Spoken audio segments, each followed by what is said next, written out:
जोहार संगवारी सरगुजा संभाग के मेन पार्ट के संरक्षित वन खंड पी 2500 और पी 235 वन खंड मड़वा सरई के बीच में मुड़ा नदी है। नदिया के दोनों डहर घन घोर जंगल है।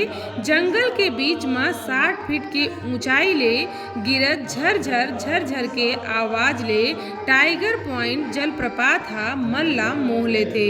ये जगह टाइगर मन के घूमे के सेती एकर नाव टाइगर पॉइंट पड़े है। टाइगर पॉइंट के तीरे तीर रेलिंग बनाए गए हैं, जेकर ले पर्यटक मन बिना डर के एकर आनंद उठा सकथे।